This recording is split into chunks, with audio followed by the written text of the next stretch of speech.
I'm Herald Habenicht, and Herald is spelled H-E-R-A-L-D. It's like the Review and Herald, or Hark the Herald Angels Sing. And I was named that way because my father was Herald, but I've never met in my life another Herald. It's always H-A-R-O-L-D or some other modification of that spelling and that pronunciation. I was born right here at Emmanuel Missionary College, which is now Andrews University, where my folks were students. It was in the winter of 1933, lots and lots of snow. In fact, there was so much snow that the doctor who was expected never got to the delivery. And so my mother's cousin, who was a registered nurse and who came for the occasion to be with me that February 23 morning, was there to take care of my arrival all by herself. And I missed being called George by just an hour or so, because if I'd have been on 22, I might have been called George instead of Harold for George Washington's birthday. But my folks were juniors, and the next year, 34, they both graduated.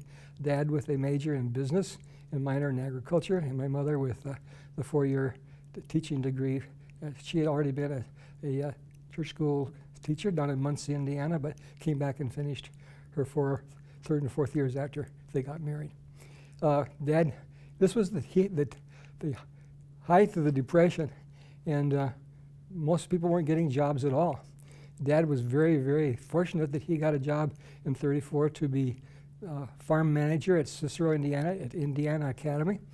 He got $15 every 2 weeks when he got his paycheck, and it was not a lot, but we lived in had 2 rooms in the boys' dorm, and that's how I started life in the boys' dorm. We were at Cicero, but not always in the dorm. We moved to the farmhouse, and it was much nicer, and my 2 younger brothers were born there. We were there for 8 years, and in 42 we moved to Shenandoah Valley Academy in Newmarket, Virginia, where Dad also was farm manager. And he was there for 3 years until the ending of the war, just about. And then he was called to be director of a new school, an agricultural school in Montemorelos, Mexico.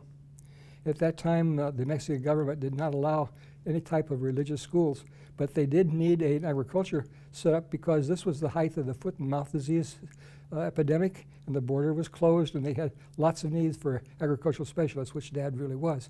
And so we went to Mexico, arrived the 4th of July of 1945, and I was there for 5 years. Finished the 8th grade at the kitchen table with my mom, and then started to speak and learn enough Spanish so I could start into high school. And in 4 years, I finished my high school degree there at Montemorelos. Highlights of my time in there was I was a member of the marimba team. This is a Mexican marimba that's played by 4 people. That marimba was made by Dr. Einar Ritchie, a veteran medical missionary to Mexico, and he had 2 of them made. One was given to a school at Montemorelos and one to La Sierra College. In 49, we made a trip through 17 different concerts and presentations through the south of the United States. We stopped at Southern Missionary College and many academies and churches, and our highlight was our presentation of the Saturday night program at the Orlando Youth Congress in Florida conference. And it was there that night that they announced just before our presentation that Pastor Ed Lugenbiel had been drowned the day before in Lima, Peru. Little did I know that that would have been my father-in-law had he lived. In 50 then, we were at the General Conference. I was the only one of the 4 team that spoke English, so all the TV interviews in San Francisco, I had to be the translator and take care of all the presentations in the public. And from there, I went to PUC. And because La Sierra had no use for their marimba, they let me take it with me. And so we had a marimba team at PUC, and Stan Sturgis played bass, and Dr. Rhodes, who was the director of the music department, played the tenor, and I played the top, and Charlie Gillette played the tenor. And we toured with the Glee Club all over California and the churches at that time. But I'd never been away from home. I wanted to go home to prove myself, and after a year I did that. So then I came back to Andrews, still EMC, and did my last 3 years of my pre-med here. In my 4th year, I was paying on my way. I sold fuller brushes, and I could do much, much better than working for 75 cents an hour, which was the top grade, top pay. I got that because I was director of the greenhouse and the things on the farm, taking after my dad, and Mr. Campbell paid me very well to be his reader as well, and that I sold in the afternoons and evenings and Sundays and weekends in my newly acquired used car, a 49 Statesman, a little Nash that let down the beds and made a bed in them. Started in my junior year dating the girl next door, because I was living with my mom here in Berrien Springs on South Main Street, just across from Allred's funeral home, and she lived next door with her mother, who had come back when her father died in Peru 2 years before, and was living next door. So I married the girl next door. A great thing, best thing ever happened to me. And we were married a week after graduation, and finished up a few things, delivered my last fuller brushes that I had that had been ordered, and we took off for California to start medical school. I had no assurance of a dime, nothing for a down payment. They took me on goodwill that I would earn something canvassing that summer, because I had no sponsorship. This was before they had the deferred mission appointment, which I'll tell you about in a minute, that we were the first ones that went on that much later. But I was able in San Bernardino, going door to door, to have enough for all of my scholarship for medical school. Now, it didn't start that way. The conference had never had a medical student before. In fact, the conference superintendent of Colporting, Elder Mangold, had never even worked with us, with the student, so he didn't even know what the percentages were for the scholarship program. And he took me out for 2 days. We never even got into a home, and didn't even sell a dime's worth. And I said, Elder Mangold, would you please just let me alone? 2 people is overwhelming to the people on the front porch of these homes here, because they wouldn't even unlock their screen doors to let us in the house. And so after he left me, in 4 years of canvassing, I never had a day that I didn't sell something. We were not working on leads then. We just went door to door to door. And I started out, I said I just worked at the bottom around Norton Air Force Base and work north, work upwards. But it was bad. I got bit by a dog. Some guy with cauliflower ears, like he was a boxer, came out when I knocked. He says, get out of here. He grabbed my briefcase and threw it over the banister and threw me right over the banister after it. I said, no, this is not where I want to be. So I moved on up above 12th Street, above Baseline, and worked that way. And the second summer was a very, very good summer. I had 2 scholarships, which was a good thing, because we had a baby, and I had something to pay the doctor bills and the hospital bill, and to buy a washer and a dryer, and because we had to move out of our apartment to a place that would allow children, so we moved to a place that had to be furnished and start over again. In fact, we even bought a piano. That was so we would be like ourselves. Third summer was after I'd written National Boards, Part 1. And so I took off time to study for boards. And then I caught the mumps. And it was a horrible experience. I was in the hospital with pancreatitis and complications and IVs, and they even did a spinal tap because they thought I had meningitis, which I did from the virus. So I didn't have a longer time to work. But by then they knew me, and they said, we're gonna not worry about your hours. You just get your scholarship anyway. Then we came and we moved into the White, because at that time Loma Linda was 2 years at Loma Linda, and then 2 years in at the White Memorial Hospital in Los Angeles, and the hospital there, the big city hospital. They changed the rules. For the first time, they said, we're going to have classes 6 weeks out of the summer, because we're not having enough time to teach you all things that the new knowledge is trying to make us to contribute to you. So I only had 3 weeks to sell. I'm sorry, 6 weeks to sell instead of 3, instead of 12 weeks. But then we hadn't had a vacation since we were married, and we'd already said before this rule came about that we were going to be in classes for 6 weeks, that we were going up to Canada, to Calgary, where our cousin Judson Habenicht, who had married us, was pastor of the Calgary district of churches. So we took our little Nash and we went up there for 3 weeks. That left me 3 weeks. Now I'm not working in San Bernardino anymore. I'm working in Los Angeles, in fact, in a little town called Monterey Park, which is where we lived. But they said, we'll keep the appointments open for you until Christmas, so you can work in the evenings and you can work Sundays and you can deliver things for Christmas. So by the end of that time, I still had a scholarship for my 4th year of medical school. Then we stayed on at the White Memorial for our internship and 2 years of a pediatric residency. By then, they had started what they called for the General Conference the Deferred Mission Appointment Program for medical doctors. And we were one of 3 of the couples that were the first ones chosen for that program. And that paid us from our $200 a month enough to be the equivalent of what a new pastor in the field that was not yet ordained would get. So it gave us a little supplement to what our things were. And they would pay that back by 7 years of service in the mission field, or prorated if you didn't stay all 7 years. I had a very, very wonderful chief in pediatrics in my residency program, Dr. Robert Chinnick. And it's his son who's the Chinnick that's the head of pediatrics there now and building a new multi-million-dollar pediatric hospital in front of the old one. But Dr. Chinnick was very, very good to me. Number one, you weren't supposed to work during your residency, but he let me work. In fact, he found me a job as health officer at the Marengo Street clinic on Friday afternoons to get experience doing public health work in a clinic nursery. And also he let me work some emergency rooms, which I wasn't supposed to do, but he okayed it and gave me a. The end of my first year of my residency, 2 of my medical school colleagues came to me, Dr. Dunn and Dr. Markov. They were married to sisters of Dr. Ivan Angel, who was a private doctor in Puerto Rico, in Maya was.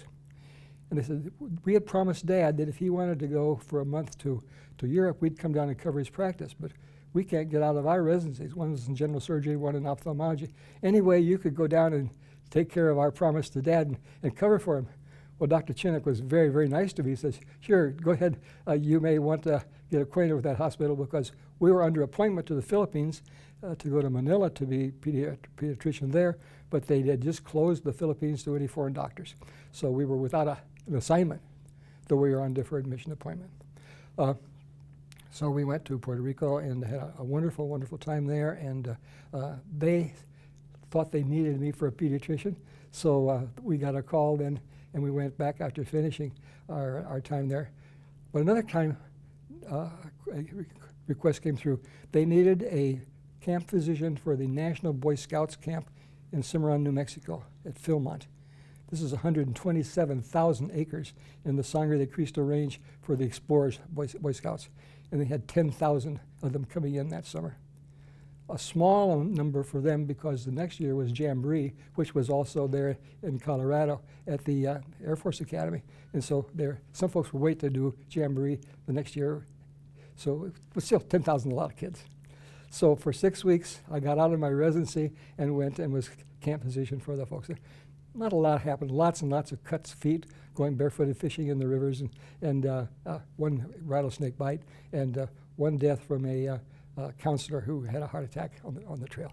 But otherwise, it was just lots and lots of Band-Aids and little things. I had 2 medical students, a junior from Kansas and a senior from University of Illinois, who ran my 4-wheel drive vehicles up into the mountains to bring out the folks that need to be checked and taken care of. So then we finished up the residency program then six months late. So we went to Puerto Rico, where now we had a call in December of 61. And really, though there were 7, 8 doctors there, I was the only one that really spoke fluent Spanish. The only one that felt comfortable preaching in Spanish. The only one that could do things in the public in Spanish. And then my wife, having been born in the Philippines and growing up in Argentina 4 years and in Mexico for a while. In fact, her dad was the chairman of my father's board for Mount Amaryllis at the school there. And then she was in Peru till her father passed away, drowned at the beach. So we started off right away working. At least once a month I was out preaching in the churches and preaching health and preaching vegetarianism when the time came. It wasn't time to start that way, but that was where I was heading for. I had the experience of being the person who hired the first conference dietitian in the world. See, when I went to Puerto Rico, this is what happened at the conference office. They had meetings every month. And the last thing on the agenda would be, where shall we have our meeting next month? Do you want to eat fish? Do you want to eat poultry? Do you want to eat beef? And according to how the committee chose the food that they would eat, they would choose the restaurant. They would have the conference committee meeting the next time. Well, I couldn't stand that. So when I got a conference dietitian, her first job was to cook for the committee meetings and to put a kitchenette in the conference office, and we changed that in a hurry. They served meat at all the camp meetings and all the one-day camp meetings and at the campground, and that just wasn't right. So we had it so that Gloria Melendez would, and her husband was the new director of the youth for the conference. So she had to approve everything that was sold at the camp meeting and at the one-day camp meetings, and then she began, since her husband was director of the camp already, she became the dietitian for the camp too, to be sure that they cooked things the way they were supposed to. In fact, I can show you on my wall. Here's this beautiful plaque from the Puerto Rico Conference to Dr. Habenicht, who introduced vegetarianism to Puerto Rico. But it made a difference. Ken, it made a real difference because we saw the spirituality of the conference just come up like this. It was tithe got better. Baptisms increased. It was a whole new level of spirituality as the people began to eat right. How we did that, we went around to the different churches, Gloria Melendez and I, and the first time around to the churches, we taught the people how to bake bread. And since there was no whole wheat flour on the island, we imported ourselves, and we sold it at the conference office and the ABC and at the hospital, and we took it around with us when we went to the churches. And Sunday we spent the day baking bread, and they loved it. They just loved it, and that was kind of subtle, you know. The second time around, I went to the agriculture, the College of Agriculture, which was there in Mayagüez, and they gave me seed packets from all the vegetables that would grow there, little ones, and we took them and we gave them to all the people and showed them how to have like victory gardens, have small garden plots in their house and around their house, and grow nice vegetables, because though they would grow there, you just couldn't go to the market and buy them because people weren't used to it. And also we showed them what kind of fruits you could get, because there's some kind of fresh fruit in Puerto Rico every month of the year, but the people didn't even recognize it, so it was like bananas that they could get. So after we talked about vegetables and fruits, the third time around, this is now 3 years into the program, then we preached a sermon on vegetarianism and taught them how to make casseroles and vegetarian entrees and do things like that. That, along with doing evangelism, where a doctor worked with every evangelist, and all the school students went out to do evangelism for part of their ministerial training.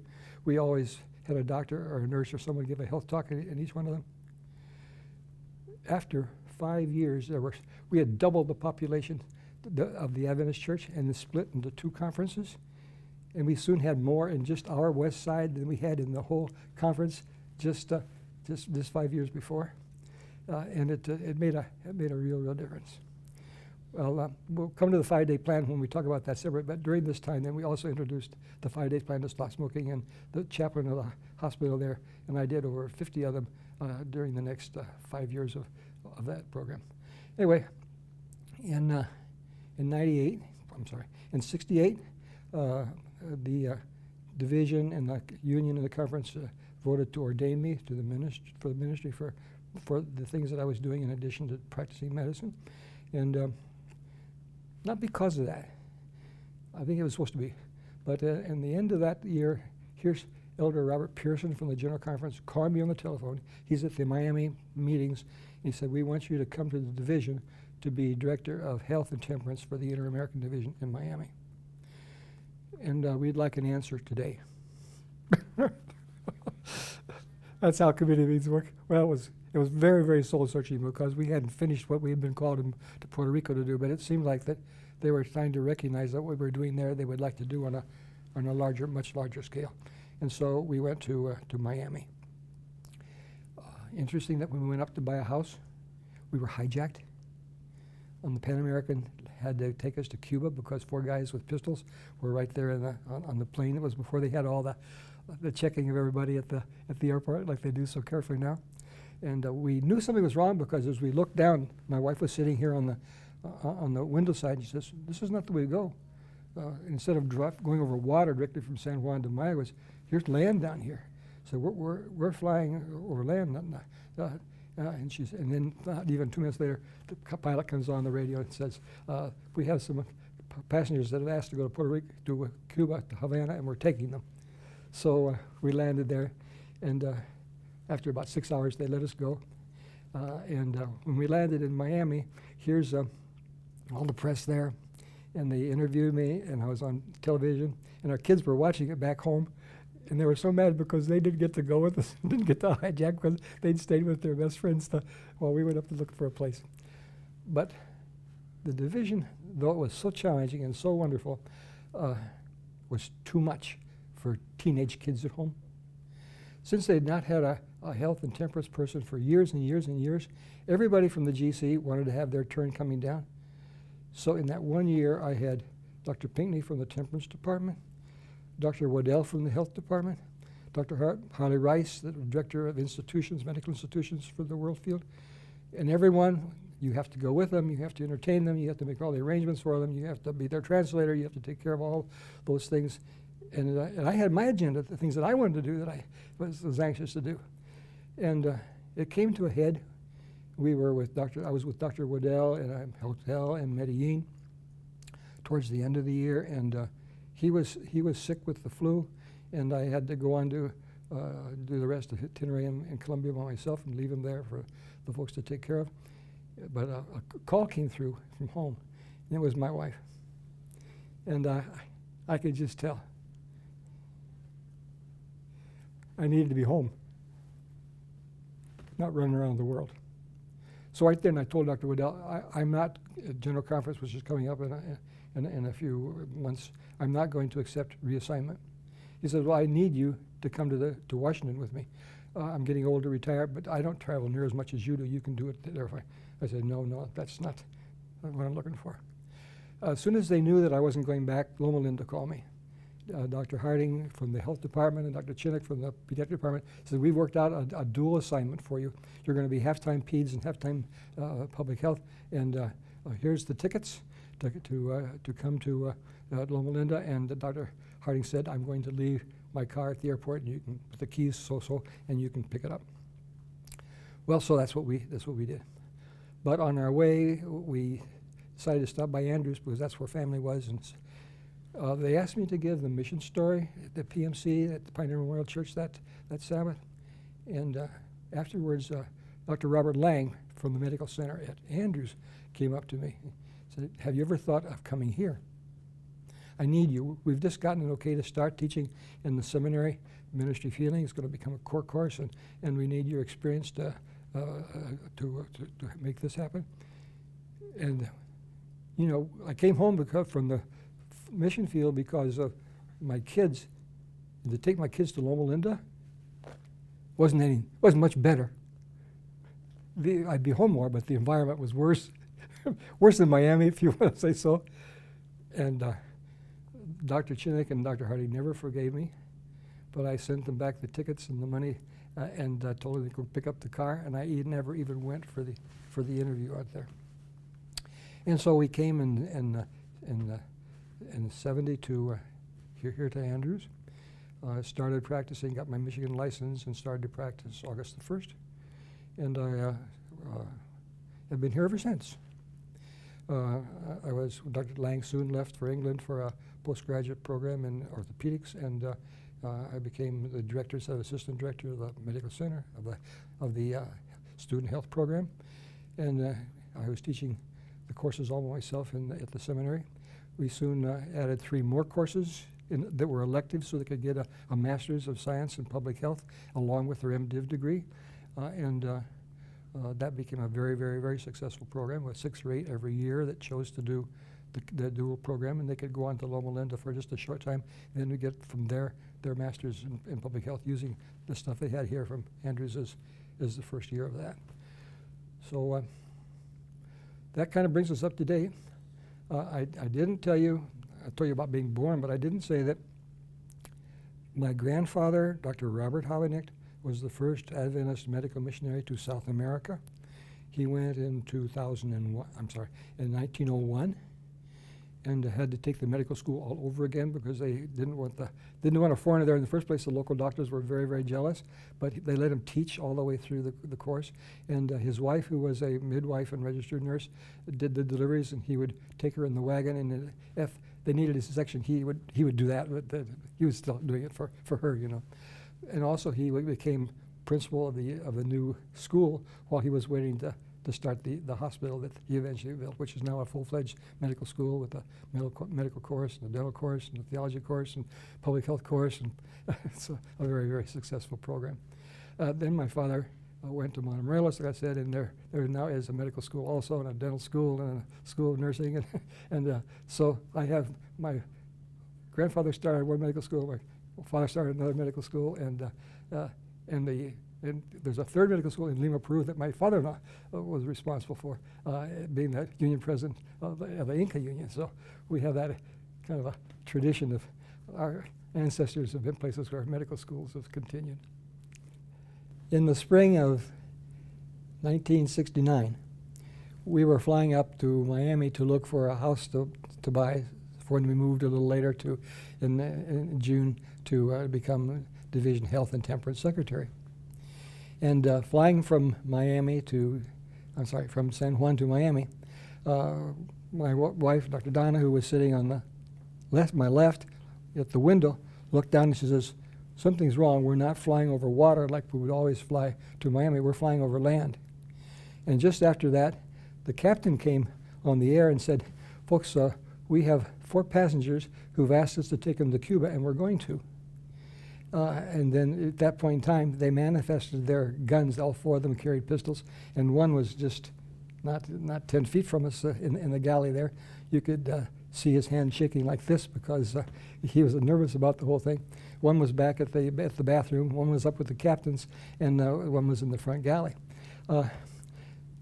This is becoming exciting because the man who is sitting to my right is a young Cuban man who he'd been for years and years in prison and had just escaped and had gotten out of Cuba and was going to Miami to get as far away from this as he could. And he is desperate because if they catch him at the airport in Havana, he'll go back to prison and probably be executed because he escaped. And he says, "I'd rather die in the air than to go back and die and tortured back there." And so I had to physically restrain him and say, "Listen to me, be sensible. This is not going to work.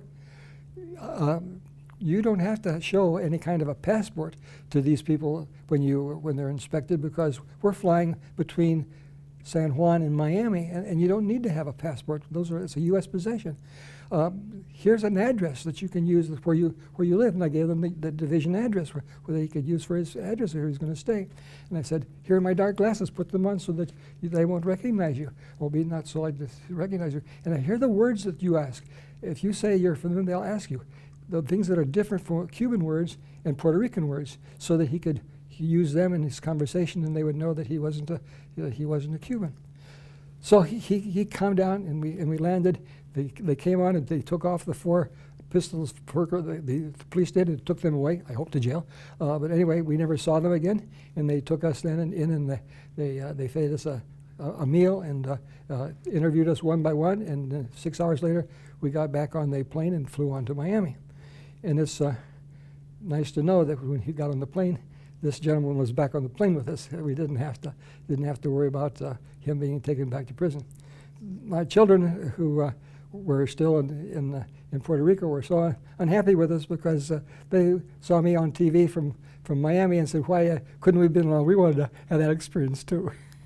When we got to Miami, I was interviewed by the press, the TV stations that were there, because this was a big thing for them. Hijackings were unknown before that. it was broadcast all over, including to Puerto Rico, because they pick up the Miami stations. And so our kids saw it. And they were so unhappy that they had not been along. They missed the chance of a lifetime. Let me tell you about the 5-day plan, the Spanish 5-day plan, and how we started it in Puerto Rico and carried it to the Spanish world. As you well know, it's well known, the 5-day plan started in Taunton, Massachusetts in 1961. It was Dr. Wayne McFarland, J. Wayne McFarland, and Elman Falkenberg, who was the ministerial secretary at that time of the New England Conference. Dr. McFarland had been looking for ways to stop smoking before he came to the 5-day plan. He had tried a 10-day plan earlier, and it was too long. He had tried a 3-day plan earlier, and it wasn't long enough. But it seemed like that the 5-day plan was just right. And the first one was these 7 little ladies in a ladies' club, and they all quit smoking, and that's how it all got started. By General Conference time, I believe in '62, the plan was approved to use as a church outreach, and they voted to have 6 national master programs where they would train doctor-minister teams to do 5-day plans. And they did 6 over '62 and '63. I was, by chance, on a very short furlough in Washington, D.C., when they did the one in Charleston, West Virginia. So I just quickly applied. We didn't have a team, but I went over and I took the plan in Charleston. And then Elder Fred Hernandez, our chaplain, went to the one in New Orleans, Louisiana, at Tulane University, and we got permission to translate the program into Spanish, to publish the Spanish control booklets. And by the time in '64, when the Surgeon General report came out, and Luther Terry sent the book to every doctor in the country, we were ready to go. Just like the very day that it came out, McFarland and Falkenberg were at Hunter College, and Walter Cronkite interviewed them on his national TV program and announced the 5-day plan to the whole world at that time. But we already were ready to go with the Spanish program at that time. And during the years until I left Puerto Rico in '69, we did over 50 of them. We did them in Rotary clubs. We did them at the Knights of Columbus Hall. We did them at the Agriculture College, at San German University, Inter-American University. We did them at the law school in San Juan. We did them in our own Adventist churches. We did them in municipal auditoriums and in church plazas. Anywhere we would get, and it was popular. It was the right thing to do, and we had crowds and crowds and crowds of people. And it was a great, great outreach. And because I had a TV program from the medical department, I was director of communications for the Mayagüez County Medical Society, and Elder Hernandez had a TV program every day of the week, or 5 days a week. We had chances to advertise ourselves as we had our programs, and we had good publicity. The people who did publicity were very, very favorable to us. I'll tell you some stories about things that happened in the 5-day plan. One day I had a phone call from a lady I didn't know. She said, "You don't know me, but you've got to help me. My boss is Colonel Harris. He's the academic vice president of the Inter-American University in San German, and he's losing his job because he's alcoholic, and he's not doing his job right because of his alcohol problems." And I said, "Well, what makes you think that I can help him with his alcohol?" He said, "Well, you've got to realize my husband just took your 5-day plan in Mayagüez. He was a manufacturer of, had a factory that made ladies' hats. He said, look what's happened since he did the 5-day plan. He quit smoking, which is what he went for, but he quit drinking completely altogether, and he drank a lot of alcohol. He quit drinking coffee. He's asked to be a vegetarian. And most important, he got rid of his querida, and the querida is his mistress.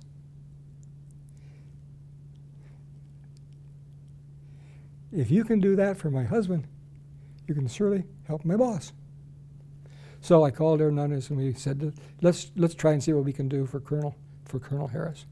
So we went over and we worked with him. We gave him the principles of health that are our message. We gave him how to overcome a habit, which is what the 5-day plan does, and how to apply it to his alcoholism. And he was successful. Now I must tell you a little bit about Colonel Harris. He had been the military attaché at a number of embassies of the United States in the biggest countries of South America. You don't remember, but those who were back there knew. Jacqueline Kennedy, his wife, did a tour on her own without her husband of South America.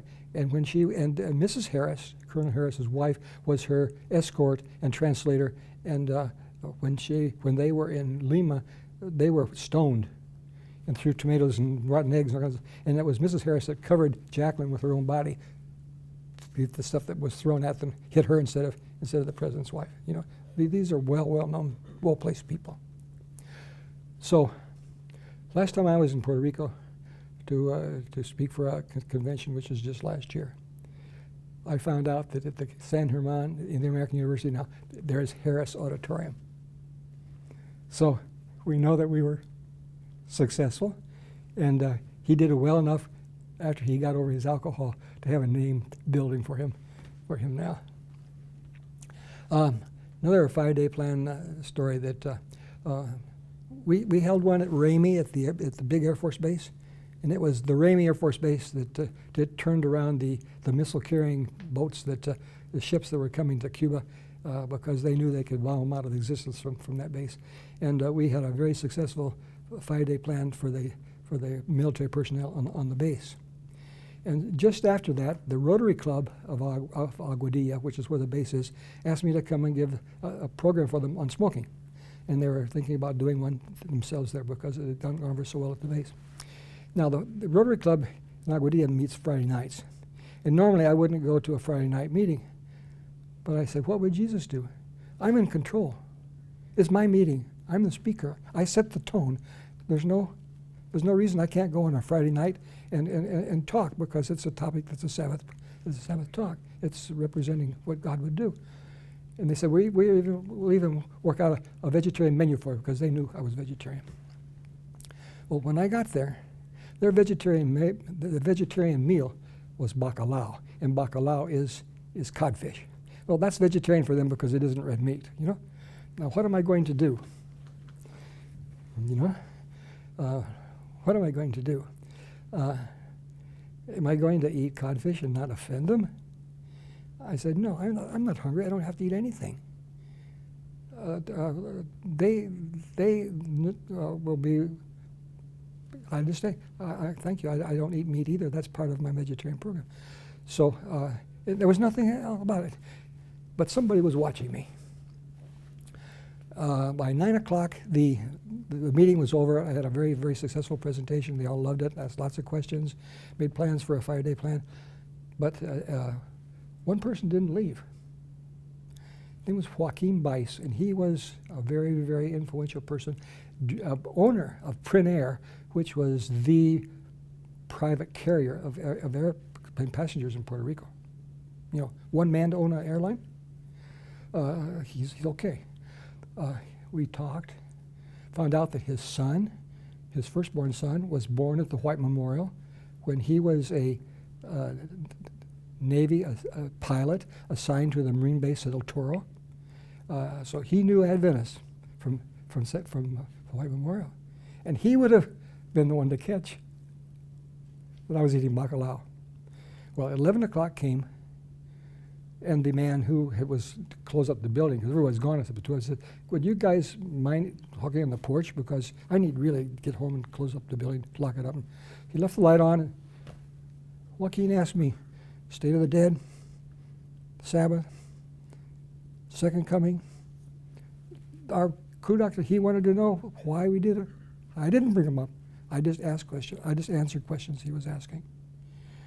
And I said, you know, it's too late for you to make plans to come to church tomorrow, but why don't you plan to come a week from tomorrow to church, and to come to church with me at the hospital church in Maya. I'd found out that our own pathologist, Dr. Don Juicy at the hospital, was taking flying lessons from him to drive a helicopter. So I said, and I'll talk to Don, and you can go to his house for dinner.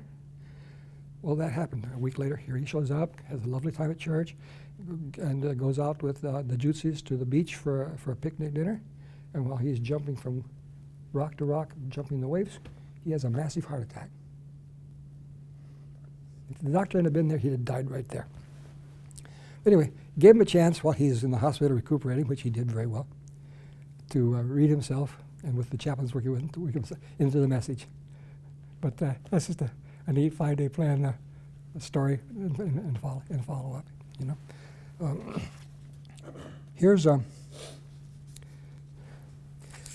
that has to do with a 5-day plan too. I was teaching at the college in the theology department, Ministry of Healing, the same as I taught here for 10 years at the seminary. And I had students that were pastors now in all the local churches around there, but they had learned to do doctor, minister, team ministry. They'd worked with us in evangelistic efforts, and they needed that kind of.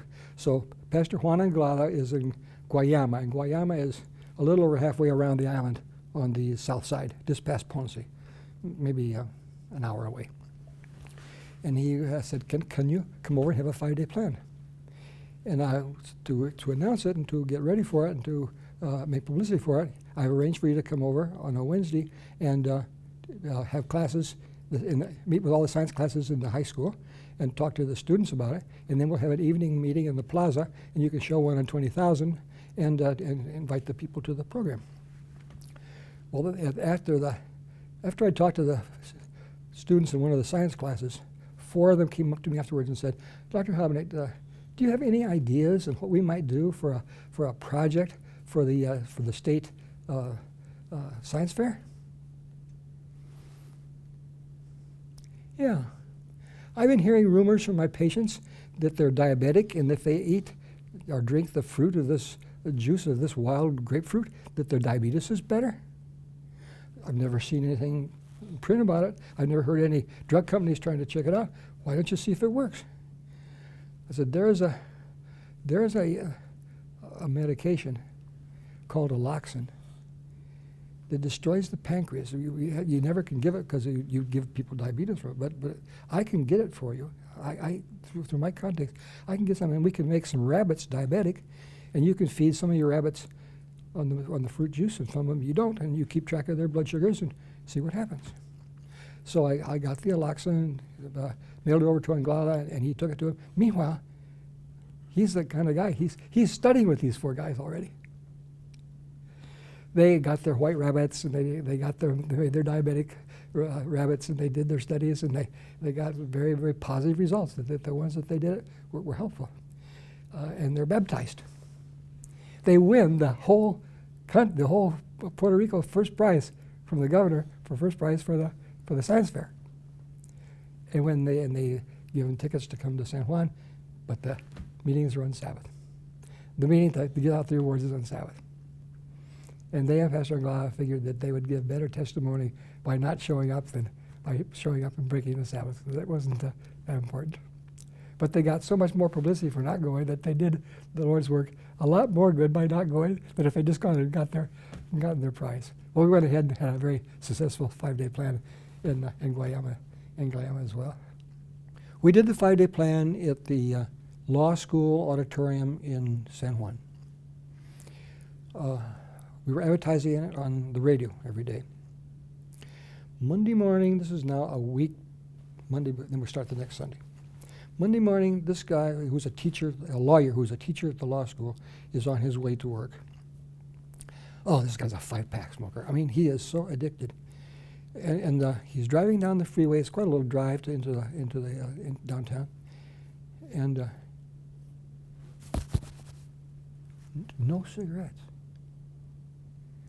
No big deal. So he pulls out his ashtray, and then he remembers that he detailed his car Sunday and dumped all the stuff from the ashtrays, and there were no butts in any of the ashtrays. He reaches over and opens the glove compartment. There's nothing in the glove compartment. And by now he's just desperate. I've got to smoke. I've just got to smoke. On the freeway, it's a narrow margin, and it says no parking, no stopping, but he pulls over. Because when he looked in his pocket, he saw some little dredges of tobacco that had fallen in there from the last pack, stops his car, gets out, takes off his coat, turns the shirt inside out, and is sucking on the dredges of tobacco on the inside of his shirt pocket. And a police car pulls up behind him. What are you doing stopping where it says no stopping, no starting? And chagrined he is, you know, stupid he is, telling the policeman how desperate he is and what he's stopped for. And the policeman said, you know, I've been listening to this ad, and I didn't realize I have to stop too. If you'll make an agreement with me that you'll be at the 5-day plan, and I'll be there with you, and I won't give you a ticket. So the last night of the 5-day plan, when everybody has a chance to talk, they're sitting together as buddies, and they both get up and tell the story. And you can just imagine it brought the house down. such a story. At that same 5-day plan from the VA hospital in San Juan is Pedro, who was a Korean veteran who had been frostbit. But worse than that, he had a disease called Berger's disease, which is an extreme sensitivity to tobacco, that the vessels of the extremities just go into spasm. They turn black. And he had one amputation below the knee and one amputation above the knee and 3 of his fingers gone. Before every amputation, the doctor said, Peter, if you'll just stop smoking, we won't have to do this procedure. He couldn't quit.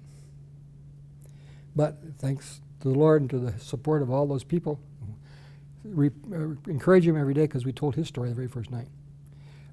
He was able to stop, and to my knowledge, he never had to have any more amputations.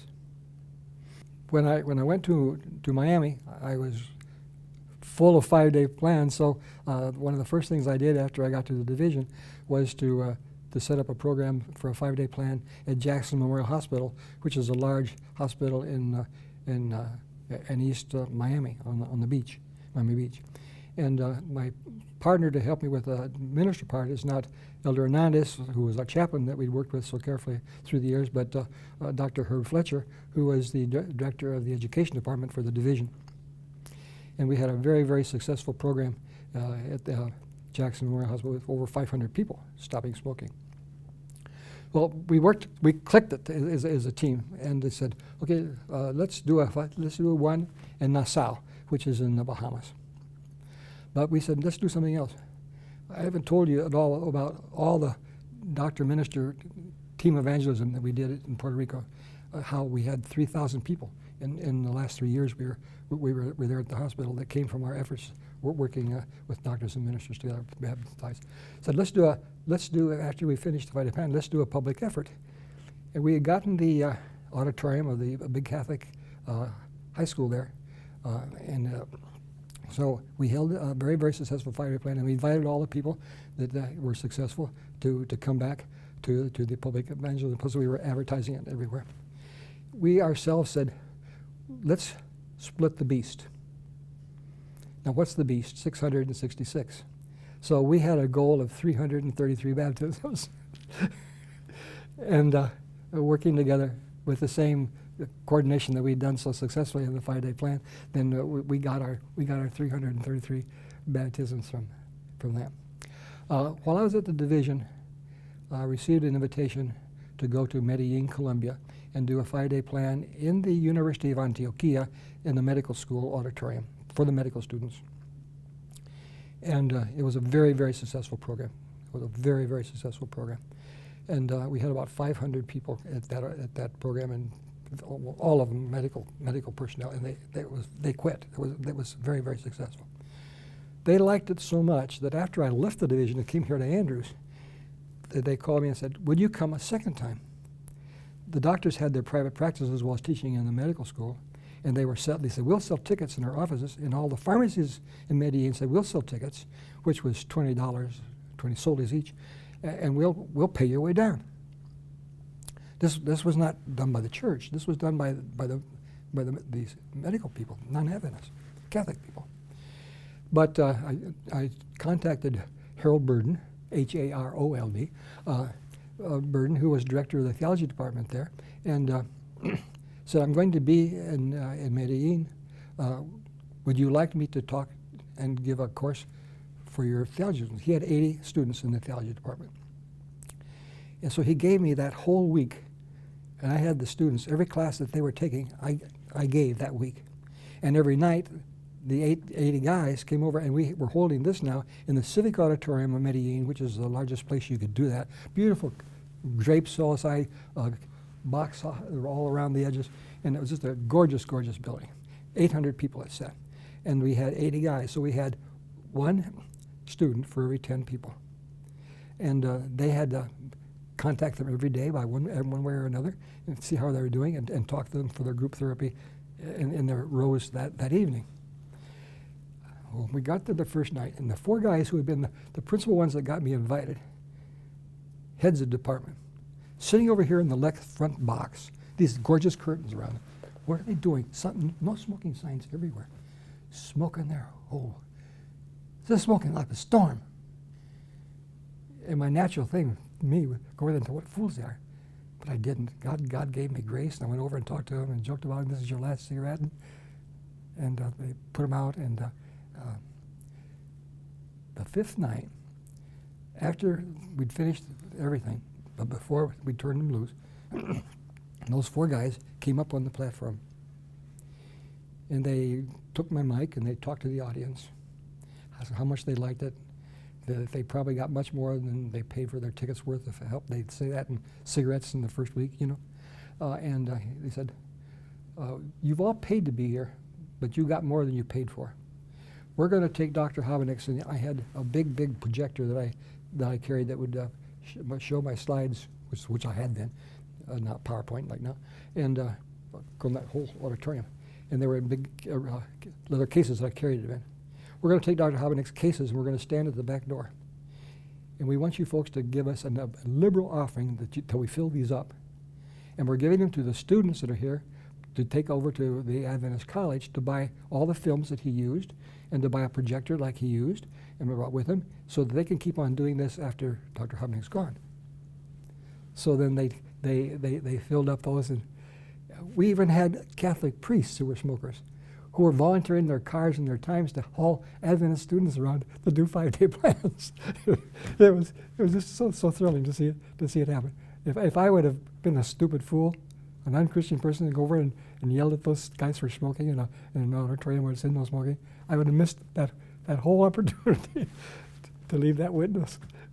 So you can see that we had some very, very wonderful experiences bringing people to Jesus and giving the message, and very, very happy to been able to be using this as a tool that God has given us to save souls for His kingdom. And it's nice that even after coming to Andrews, I could teach these same principles to all the students and actually go out and do them here at the community services here in town, and every 3 months at Memorial Hospital in St. Joe, and they could all come along and watch it happen and learn how to do it themselves. An interesting story of demon harassment that I don't believe has ever been published anywhere or even told before happened in Mayaguez, Puerto Rico, and in the areas around it in about 1968 and 69. You read all the mission stories and you hear all the reports about people working with people who are demon-possessed, that you just pray and fast and pray, and in the name of Jesus you cast them out and they go away and don't cause any more trouble, and that's the end of that. Or they may come back, but you can repeat it and it happens again. The story I'm going to tell doesn't end that way. Well, it ends okay, but there's no evidence that God answered any of our prayers for demon possession deliverance during the time we were doing it. We had a baker at the hospital in Mayaguez, at the Bella Vista Hospital, who was a very, very mission-minded person. He and his wife and 2 children, a 12-year-old and a 10-year-old, decided that they were going to quit working for the hospital and go up to the mountains to a village where there was no Adventist work and no Adventist church, and they didn't even know for sure there were any Adventist members, and do self-supporting work there with the bakery to see what they could do to start a church. So the Ramoses moved up there. They rented a little home out in the country through the coffee plantation and found a bakery they could or a place they could build a bakery nearby that they could rent. And they were very, very successful. In fact, they soon became the best source of baked products for this little town of Las Marias. But we don't know if the other bakers asked for a spell to be cast on them or what, but they began to have trouble. One day as they were sitting at their table eating, the ketchup bottle that was in the middle, all by itself, levitated, turned on its side, psst, and sprayed ketchup all four of them. As they would walk between the house and the bakery through the coffee, the little beans of the coffee would be thrown at them with much force. They would sting and hurt and burn. It would hit them in the face and on the body, like somebody was shooting from a pellet gun. They were terribly harassed. The man would be working in his bakery and he would feel stuff on the roof. In fact, one time he called the police and the policeman came. He took his .45 and shot through the zinc, but didn't hit anything. There was nothing up there. But they heard the policeman heard them. One day he had a little bathroom in the corner of his bakery, and it had a shower over the stool that he could actually take a shower in the same place, and a drain at the bottom.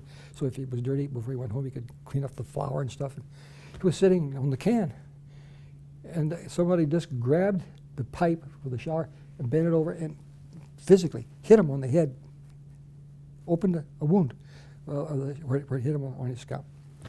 But there was nobody there. It got to the place that they couldn't take it very much. So they would come back to Mayaguez and they would stay with friends that they knew, with Elder Vasquez, who was one of my students, who had the pastor of the church down on the beach. They would stay with him and then just get away from it. And then they'd go back Sunday to bake bread for Monday morning deliveries. Well, this Friday evening, I get this Friday call, Dr. Habenicht, you've got to come help me. It's Pastor Vasquez, and he's calling from his house. He says, the demons are attacking us down here.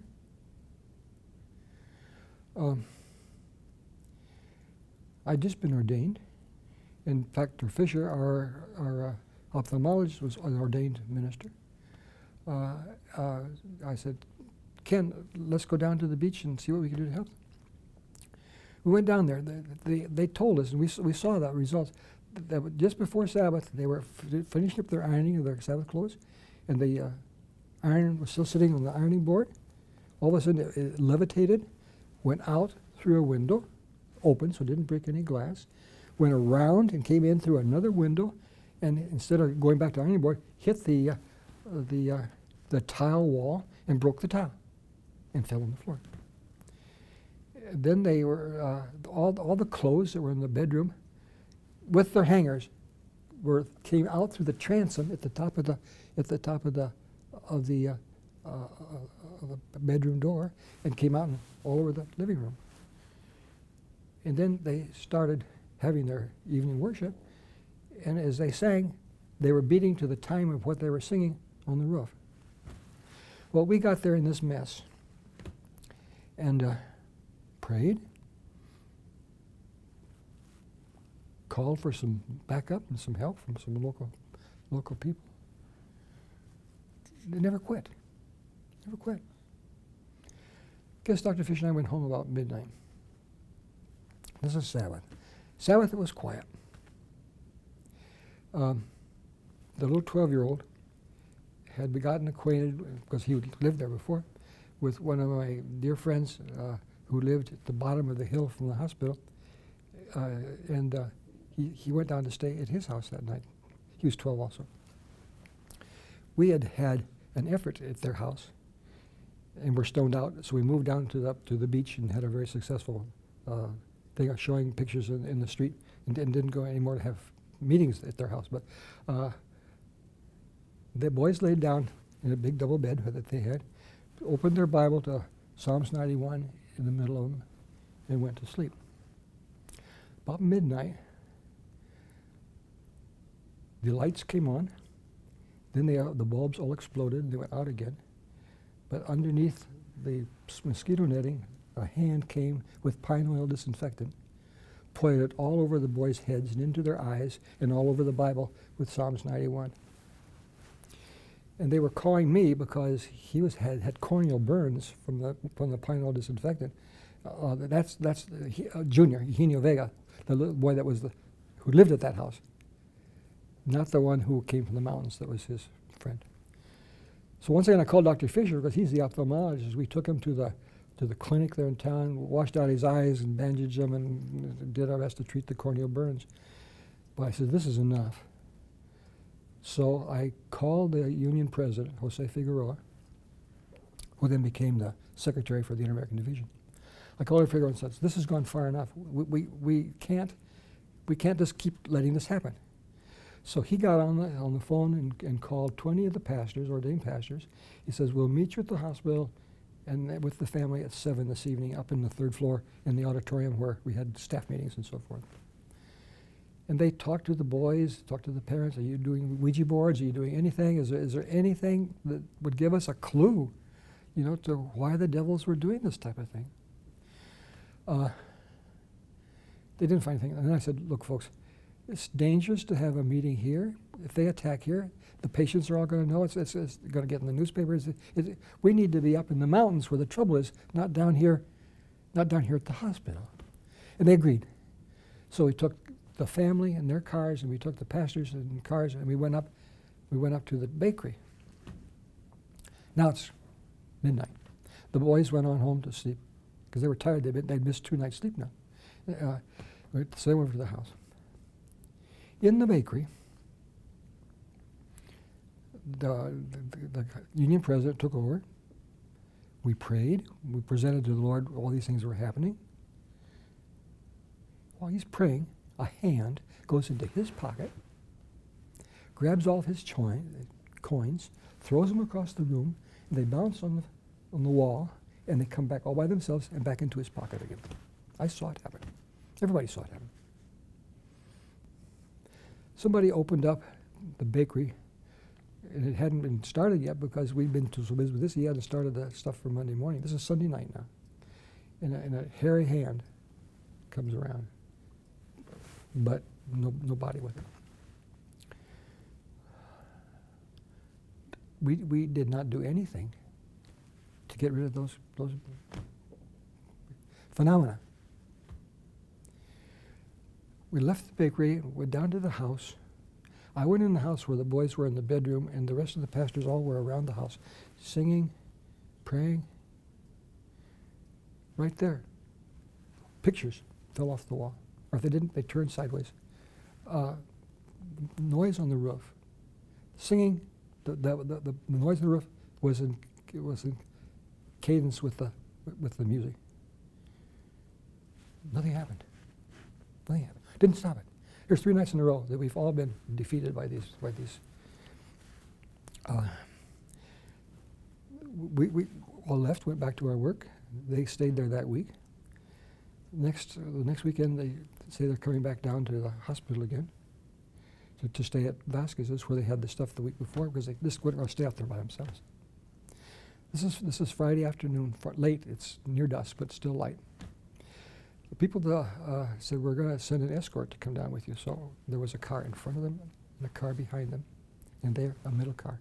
But this is hairpin curves. This is like this. When they were in one of these hairpin curves, they could not see the car in front of them or the car behind them.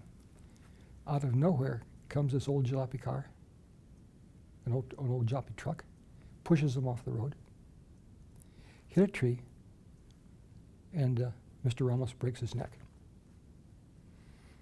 Not paralyzed, but his neck is broken. And the car behind him comes on and finds the wreck. They never saw a car coming. The folks in front of them, when they didn't see him following, came back. They didn't see a car. They didn't admit any cars coming. It was a phantom car. When he recovered from his broken neck, he got his old job back and never went back up there. There was never any more phenomena. But a church is there with 100 members. So, what can you say? I have no answer. I have no answer. I don't think but we were hiding secret sins ourselves, that God couldn't hear us because we were praying in vain. But I can't be a judge for 20 people, but I can certainly be a judge for myself, I hope.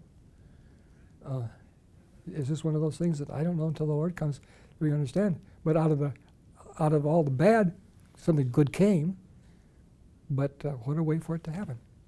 The story I'm about to tell, I've told many people, would be reason enough for us to spend 8 years in Puerto Rico if I did nothing else but be part of this story happening, because of its tremendous outreach for God's glory and God's work. There was a nearby town, about half an hour through very curved road, called San Sebastian, up in the mountains. And in the city of San Sebastian lived a family by the name of Rivera. The mother's maiden name had been Gonzalez, so it was her name would be Gonzalez de Rivera.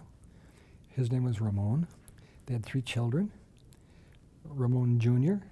and Sylvia Nanette, named after her mother, and Chile.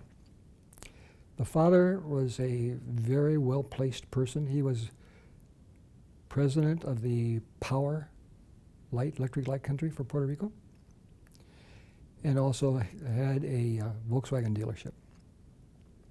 Mother was a teacher in the high school, taught Spanish. They were Catholics, but recently she had left the Catholic Church and had joined the Presbyterian Church. In fact, when the story begins, she is the Sunday school superintendent of the Presbyterian Church, the largest Protestant church in town. We got to know them because the kids were patients of mine, and got to know them quite well. It so happens one time she comes, Nanette, she was maybe 11 then, came in late at night, and her left arm from the elbow down was black and pulseless. That doesn't happen. Had to be something here that was obstructing the flow. So Dr. Nelson, our surgeon, made a little slit there and found indeed that there was a clot obstructing the artery right there. Took it out. The pulse soon came back and everything was normal. And sent it to the pathologist, and they said it just looked like a clot. And everything seemed okay. But a few weeks later, the same little girl comes in again, but this time instead of a hand, she's having symptoms of a stroke. Semi-conscious and some facial paralysis and so forth. Then we said, something's going on because she's throwing thrombi from somewhere.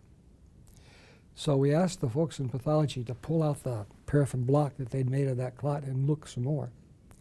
And as they kept sectioning it and looking, they found that there was tumor cells that they had missed on the first examination. And they were myxoma cells, which means that the tumor was in the heart. Well, who knows when the next plot's going and where it'll go and if she'll even survive it. So I called Loma Linda, talked to Dr. Ellsworth Wareham, who was head of the heart team, the same one that was with the president in the White House and got the awards, that had been to Greece and represented Loma Linda in America. And he said, yes, send her to us as quick as you can get her here. With the father being in his position, it was very easy to commandeer one of the big helicopters that the company used to put the light posts on top of the mountains going between one mountain range and another. So the next morning, the helicopter lands. We move all the cars out of the parking lot in front of the hospital. The big helicopter lands right there, and she's loaded in. She was able to understand a little bit, and I could talk to her. I said, Nanette, everything's going to be okay, and when you get better, Nancy, because she knew Nancy by now, Nancy's, our daughter, was about her age, Grandpa, who lives there, will take you to Disneyland. And that kind of cheered her up and buoyed her up to keep going.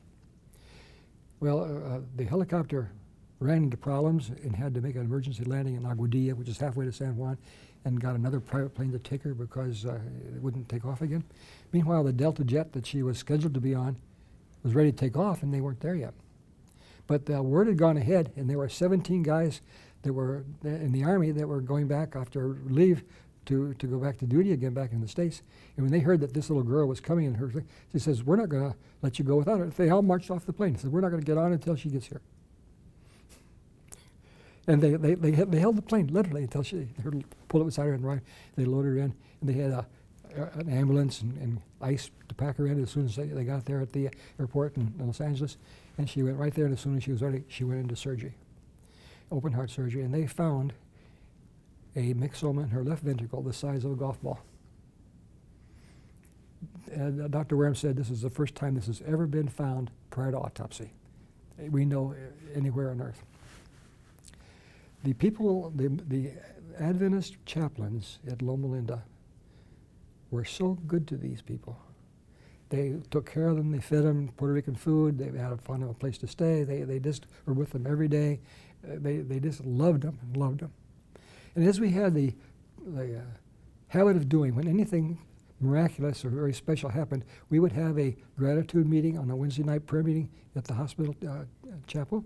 And so when they got back, we invited, we're going to have a gratitude meeting for God taking care of you.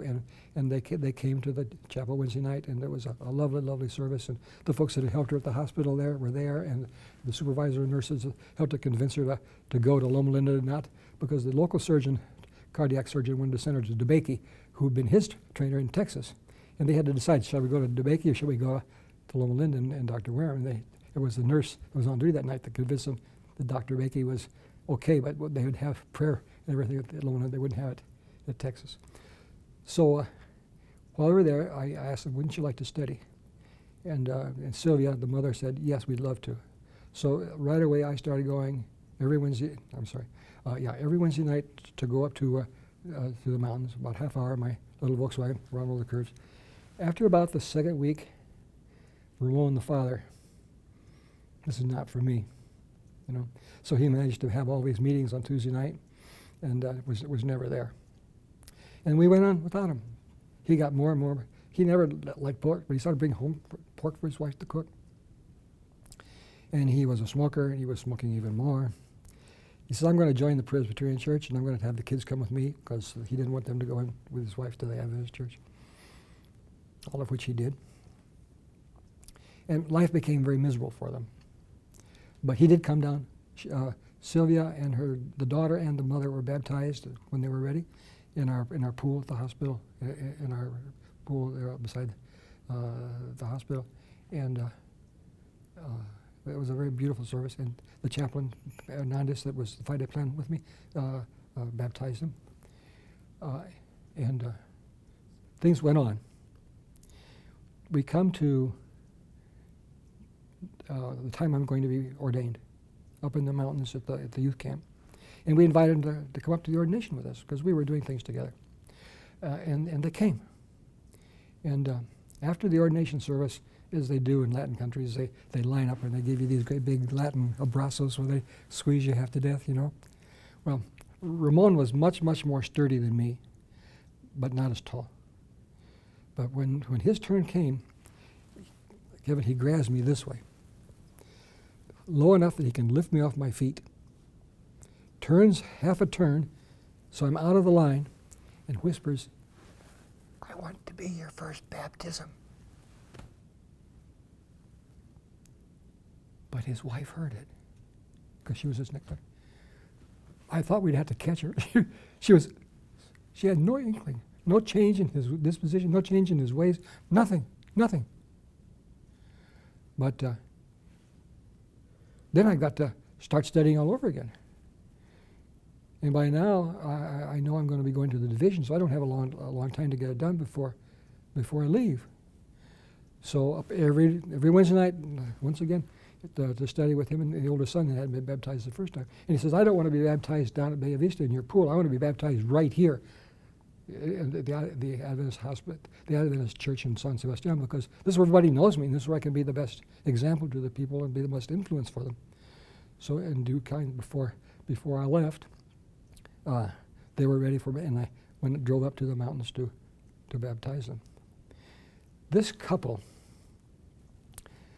were so excited. He quit smoking.